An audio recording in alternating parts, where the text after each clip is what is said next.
Final tes bahasa Indonesia. Assalamualaikum warahmatullahi wabarakatuh.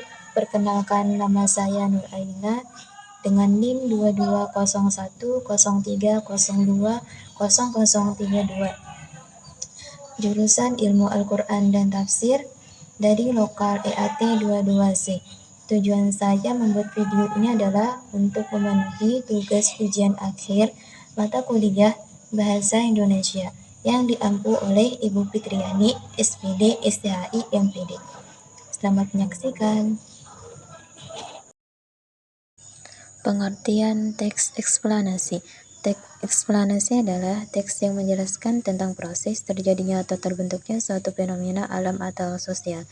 Jadi, teks eksplanasi ini adalah teks yang menjelaskan tentang suatu proses terjadinya atau terbentuknya suatu fenomena alam atau sosial. Selanjutnya adalah ciri bahasa teks eksplanasi. Yang pertama yaitu fokus pada hal umum, misalnya tentang gempa bumi, banjir, hujan, dan udara. Yang kedua adalah dimungkinkan untuk menggunakan istilah ilmiah. Dan ketiga, menggunakan konjungsi waktu atau klausal, misalnya jika, bila, sehingga, sebelum, kemudian. Yang keempat, yaitu bahasanya ringkas, menarik, dan jelas. Struktur teks eksplanasi. Yang pertama yaitu pernyataan umum. Pernyataan umum ini berisi tentang penjelasan umum tentang fenomena yang akan dibahas. Bisa berupa pengenalan fenomena tersebut atau penjelasannya. Penjelasan umumnya dituliskan dalam teks ini berupa gambaran secara umum tentang apa, mengapa, dan bagaimana proses peristiwa alam tersebut bisa terjadi. Yang kedua yaitu deretan penjelas. Ini berisi tentang penjelasan proses mengapa fenomena tersebut bisa terjadi atau tercipta dan bisa terdiri lebih dari satu paragraf. Deretan penjelas ini mendeskripsikan dan merincikan penyebab dan akibat dari sebuah bencana alam yang terjadi. Yang ketiga yaitu interpretasi atau penutup. Teks penutup yang bersifat pilihan bukan keharusan.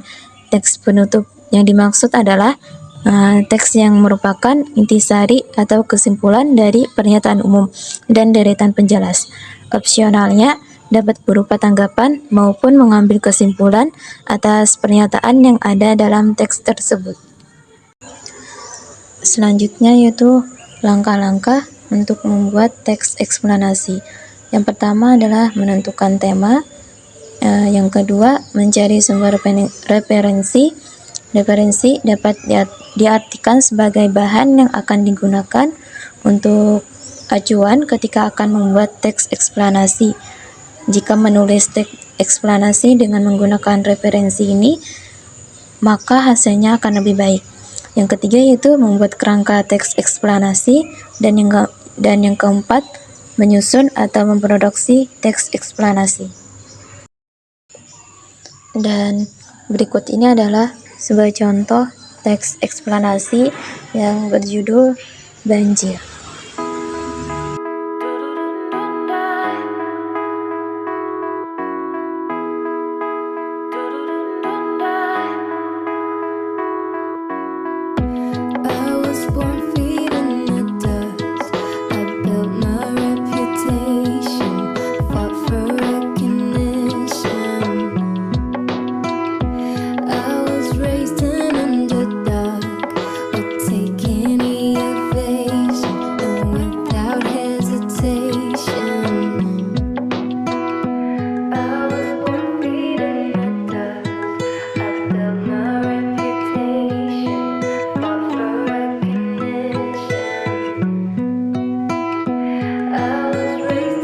Sekian mengenai penjelasan materi tentang teks eksplanasi. Semoga ada manfaatnya. Terima kasih.